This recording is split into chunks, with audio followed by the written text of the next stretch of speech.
Hey, what's going on, everyone? This week's parasha is Parashas Re'eh. The main events that take place in Parashas Re'eh, so Moshe tells the Israelites that he's sending before them a blessing if they follow Hashem's commandments and a curse if they do not. When the Israelites enter the land, they should proclaim the blessing from Mount Gezerim and the curse from Mount Ebal. Moshe instructs them to destroy all idolatrous sites in the land and worship God in the place he chooses. There's laws that are given regarding offerings, tithings, charity, and kashrus dietary restrictions. Moshe warns against following false prophets or those who entice to idolatry. There's instructions for setting up cities of refuge for accidental killers. There's also mention of laws regarding witnesses and judicial procedures. There's also laws on appointing a king, the rights of the Levim, prohibited forms of worship, and about the prophet that Hashem will send. There's laws of kashrus, permitted and forbidden animals, and tithes to be set aside every year and consumed in worship of Hashem. There's the laws of Shemitah, the sabbatical year, and remission of debts. There's also mention of treatment of the Israelite slaves and generosity towards the poor. And also at the end of the parasha starts discussing the the main festivals, chagim from the Torah, which is Pesach, Shavuos, and Sukkot, the three main festivals. Now parasha, by the fifth aliyah, the beginning of the fifth aliyah, it states, "You shall tithe the entire crop of your planting, the produce of the field, year by year." It's Devarim 14:22. Now I'm going to quote directly from the Holy Sefer Noam Elimelech, the book of Sefer Noam Elimelech. And he says there, or one could say regarding "you shall tithe," etc. Behold, a person needs to serve the Creator, blessed be He, with action and with thought. As with every mitzvah that he performs, he needs to do the action with holiness together with thought. And this is hinted at in "you shall surely tithe," hinting to the need for double holiness in two ways, specifically through action. You shall do it, there's the shall, and through thought. Thought is implicit as well. All the produce of your seed hints to all the generality of mitzvahs, which are called the produce of your seed, meaning according to your sowing. As in the parable of one who sows clean produce without any waste material, and thus also grows clean produce, and one who sows produce mixed together with waste material, it too emerges and grows produce mixed with waste material. So too with the mitzvahs that a person performs, there are those who perform without any admixture of waste, while others perform the mitzvah with a mixture, each according to his level.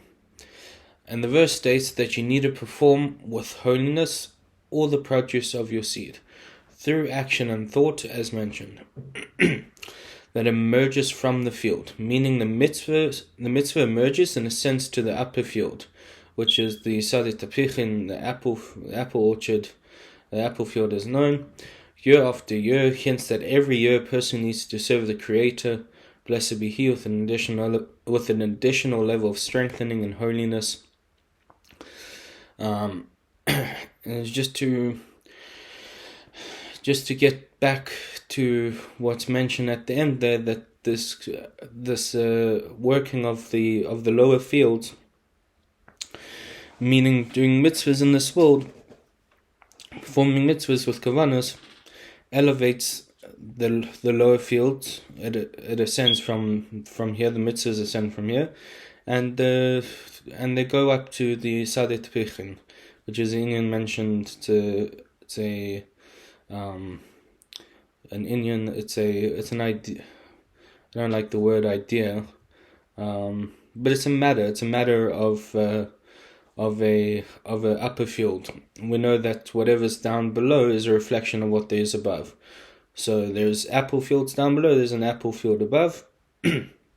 Sadip Tapichin, the apple field, is to break it down is basically the Shechina, the divine presence, which is the feminine aspect of Hashem. And just as an apple tree bloom gives off a sweet fragrance, so the Shechina emanates spiritual delight and nourishment to those who engage in divine service. And this whole Torah from the Holy Noam Elimelech had me thinking of something that my Rebbe Shliter, Rebbe Yitzchak Morgenstern, said. He said it and repeated it a good couple of times, that if one would just have even one holy intention while eating, he doesn't know in what way he is changing the world. And that's that same idea, even though it's by eating, and mamish, it applies to every mitzvah that a person takes on. Every mitzvah a person does, it's very easy to perform the mitzvah. It's very easy to go and shake lulav and esrog. We pick up the lulav and esrog, we flip it around, we make the bracha, we flip the esrog around, and we shake in the 6 directions, and we say hello. We do. We can do our thing. We can just do it the way we do anything else. We just get to it. We just do it. What else is there to it? We break the middle matzah. We say the Haggadah. We do Shabbos. We light candles. We make kiddush. We make a blessing on the wine. Make a blessing on challah, on bread, as one usually does, and wash before the bread, and we eat good food. So these are mitzvahs from the Torah. These are mitzvahs. We put on tefillin. There's so many mitzvahs that a Jew does, even just in a basic week. But what's it all truly worth? What is there to it? There's a good amount of analogies that could be made. I'm not going to make one right now. I haven't truly thought of one.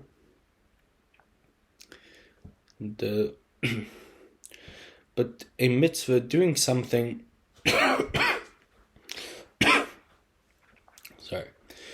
doing something without an intent.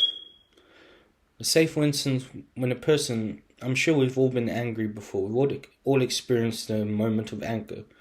We don't think about what we're going to do. We'll either yell at our child, or chas v'shalom, God forbid, or we hit out at a friend that we disagree with, or we block them on WhatsApp. If we do,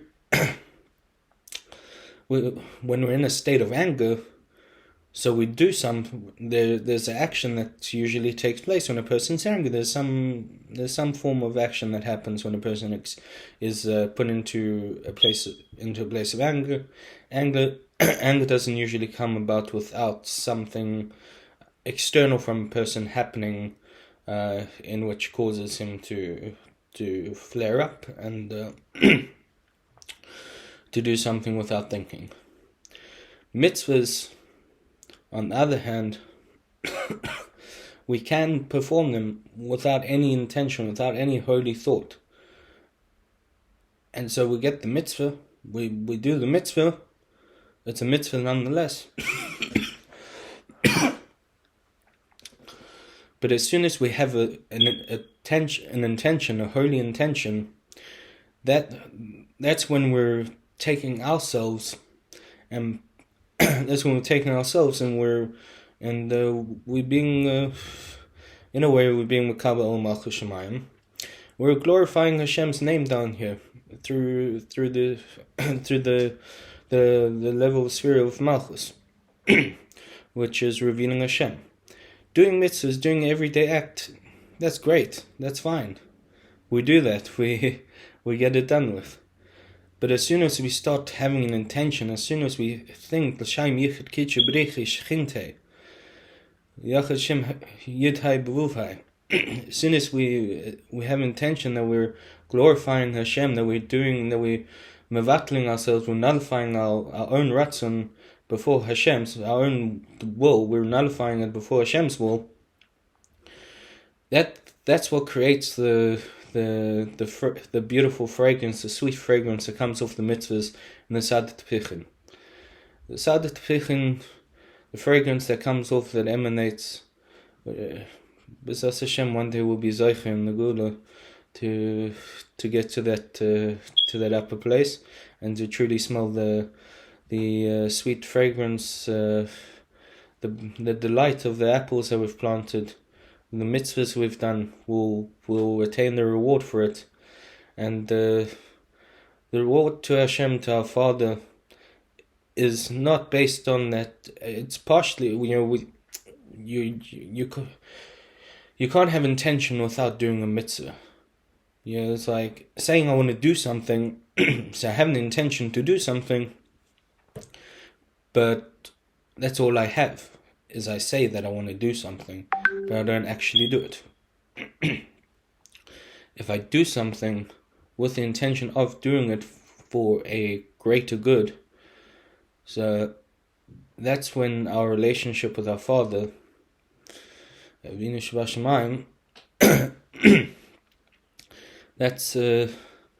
when it means much more to Him, and when it means much more to us. That we realize we're taking a step back. We're not being in anger. We're going outside of ourselves, and we're saying, this mitzvah that I'm doing right now is up because I'm reliant on doing this mitzvah. It's upon me to do this.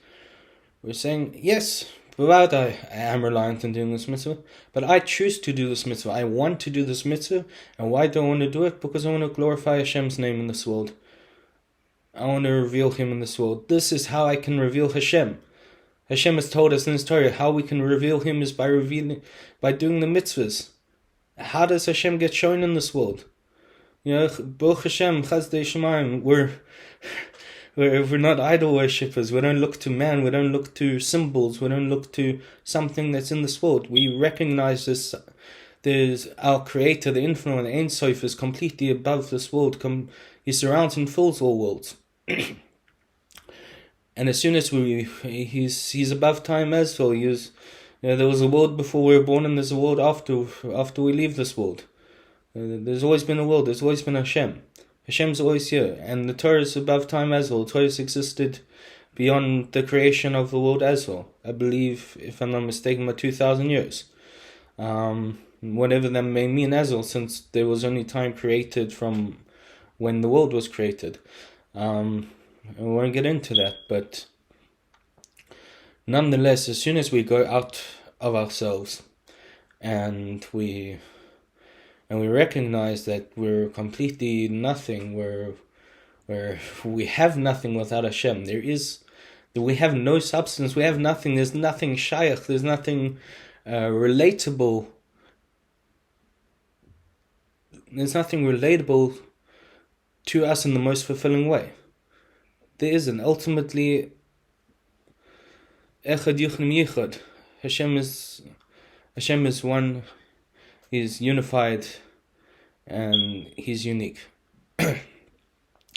Everything is ultimately one. All of this is one. All of this is imbued within one light, and we're living in a place of the farthest space of limitation and and coarseness of this godly light that exists, that manifests. And this is a very high idea. But coming back to tachlis, coming back to purpose, to lemaisa, to down here, to action, to what happens, we need in our minds that we're doing this mitzvah, we're doing a mitzvah, to unite Kadosh Baruch Hu with the Shechina. Down here, it's the only way we do it. it's not when we get to Shemayim, it's not when we get to heaven, when we get to Gehinnom that, oh, now I can, now you want to do mitzvahs, now you're in Gehinnom, now you realize that there's Hashem, and now you want to start doing mitzvahs. It's already too late. You had your chance. We're down here. You were down here. You had 120 years. What did you do with it? I went to shul every Shabbos. I may even gone to shul every day and put on tefillin. I daven 3 times a day. What? But were you connecting to your Father? Were you creating a relationship? This is the